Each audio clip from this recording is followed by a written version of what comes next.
ఓం శివాయ గురవే నమః. శ్రీ గురుభ్యో నమః.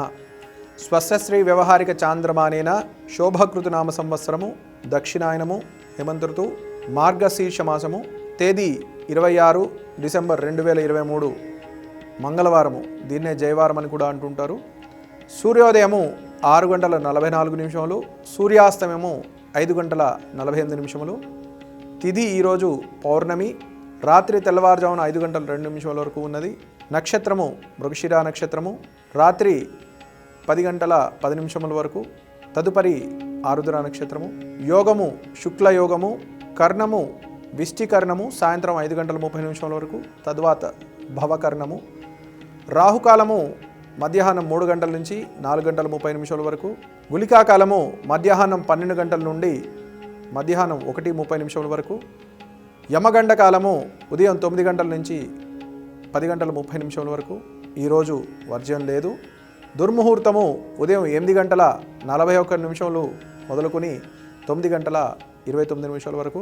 రాత్రి మరలా 10:44 నుండి 11:32 వరకు.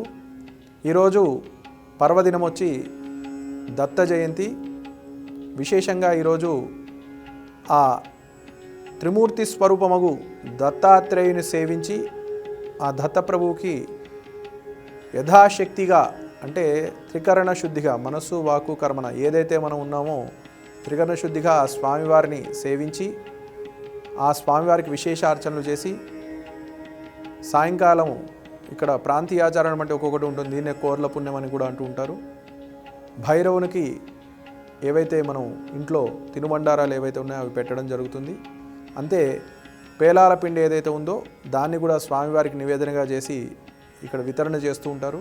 ఈ దత్త జయంతి యొక్క ప్రత్యేకత ఏంటంటే, తంత్ర ప్రయోగాలు ఏవైనా జరిగినట్లయితే, తాంత్రిక పద్ధతి ద్వారా ఏదైనా ఇబ్బంది కలిగినట్లయితే అటువంటి దోషాలన్నీ కూడా నివృత్తి చేయడానికి ఆ దత్తాత్రేయ ప్రభువుకి మీరు ఎప్పుడైతే మీరు అర్చన చేస్తారో, మీ దగ్గరలో ఉన్న దేవాలయాల్లో విశేషంగా ఆ రోజు స్వామివారి అభిషేకము, హోమాలు ఇవన్నీ కూడా నిర్వర్తిస్తూ ఉంటారు. వాటిలో మీరు పాల్గొని ఆ స్వామివారి కృపకు పాత్రలై చక్కగా ఆ స్వామివారి సేవ చేసుకున్నట్లయితే చెడు ప్రభావాలు, పరమంత్ర తంత్ర యంత్ర ప్రయోగాలన్నీ కూడా నివృత్తి చేయబడతాయి. కాబట్టి ఆ దత్తప్రభువునికి అందరూ కూడా చక్కగా నమస్కారం చేసుకుని అందరూ కూడా ఆ దత్తాత్రేయుని యొక్క అనుగ్రహం పొందాలని కోరుకుంటున్నాం. ఈరోజు విశేషమైన ఫలితాలు ఏంటి అంటే, ఆ దత్తుడిని సేవించడం వల్ల మీ యొక్క కర్మలు ఏవైతే ఉన్నాయో నివృత్తి చేయబడతాయి.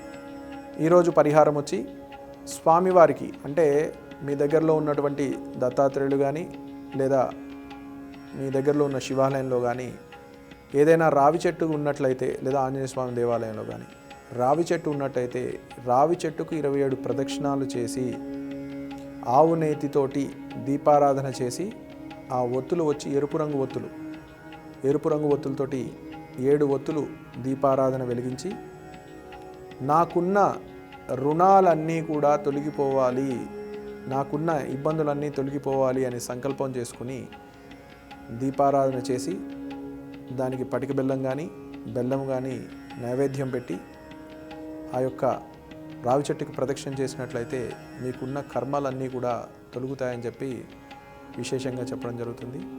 అంతే అవదంబర వృక్షము, అంటే మేడి చెట్టుకి ఎవరైనా దగ్గరలో అందుబాటులో ఉన్నట్లయితే ఆ మేడి చెట్టు యొక్క ప్రదక్షిణ చేసినట్లయితే సాక్షాత్తు ఆ దత్తాత్రేయుని యొక్క దర్శనము, ఆ దత్తాత్రేయుని యొక్క ఏదైతే పూజా ఫలితం ఉందో అది మీకు ఆపాదింపబడుతుంది. కాబట్టి భక్తులందరూ గమనించి చక్కగా ఆ పరిహారాన్ని చేసుకుని ఈరోజు వారి యొక్క కర్మలన్నీ తొలగించుకొని సుఖశాంతులతో సుఖ సౌఖ్యాలతో ఉండాలని కోరుకుంటూ ఈరోజు రాశి ఫలితాలు. మేషరాశి వారు అనుకున్న పనిలో సకాలంలో అన్ని పూర్తి చేయగలుగుతారు. వృషభ రాశి వారు, వీరికి గత వారం రోజులుగా ఏవైతే మీరు చేస్తున్నారో ఆ పనుల మీద కొంచెం నిర్లిప్తత, కొంచెం అసంతృప్తి కలిగి ఎంత చేసినా ఇదే విధంగా ఉంటుంది అనేటువంటి భావంతో ఉంటారు. కానీ అవి వదిలేసి మీరు మీ పనుల్లో పడడం మంచిది.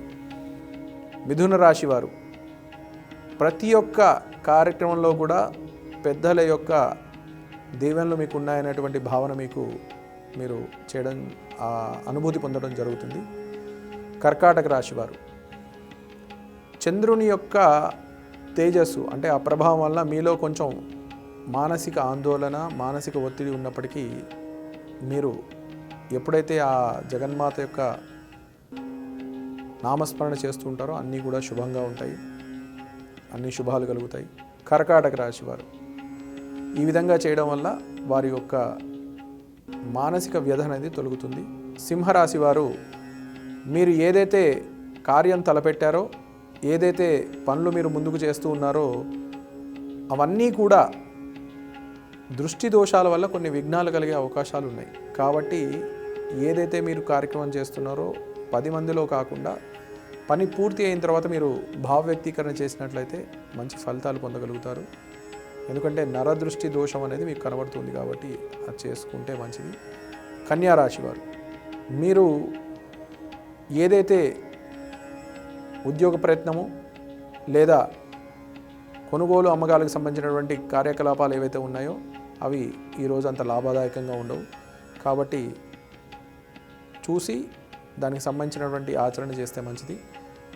తులారాశి వారు మీరు ఏవైతే పనులు చేపట్టారో ఆ పనులన్నీ కూడా భగవంతుడి అనుజ్ఞతోటి ఆ వారి ఆశీస్సులతో మీకు జరుగుతున్నటువంటి సంకల్పం, మీ సంకల్ప బలం ఏంటి అనేది మీరు అనుభూతిలోకి రావడం జరుగుతుంది. వృశ్చిక రాశి వారు ఆరోగ్యపరంగా కొంచెం మంచి ఫలితాలను మీరు పొందగలుగుతారు. ధనస్సు రాశి వారు మీ యొక్క లక్ష్మీ అనుగ్రహము, లక్ష్మీ కటాక్షానికి సంబంధించినటువంటి కార్యక్రమాలు ఏవైతే ఉన్నాయో అవన్నీ కూడా ఒక ప్రణాళికాబద్ధంగా ముందుకు జరుగుతూ ఉంటాయి.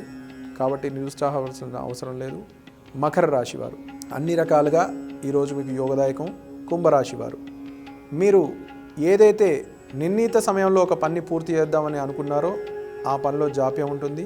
రెండోది, మీరు రాత్రిపూట ఈరోజు బయటకు వెళ్లకుండా జాగరూకులై ఉండి, అంటే ప్రయాణాలు కానీ ఏమైనా రాత్రి ప్రయాణాలు ఉంటే విరమించుకుంటే మంచిది. మీనరాశి వారు మీరు ఏదైతే డబ్బుకు సంబంధించి కానీ లేదా ఒక కార్యక్రమానికి సంబంధించి కానీ మాట ఇచ్చారో ఆ మాటను నిలబెట్టుకోవడానికి మీరు కొంచెం శ్రమపడాల్సి ఉంటుంది. కాబట్టి మాట ఇచ్చే ముందు కానీ డబ్బు ఇచ్చే ముందు కానీ మీరు ఆలోచించి చేసుకోవడం ఉత్తమం. సర్వేజన సుఖినో భవంతు.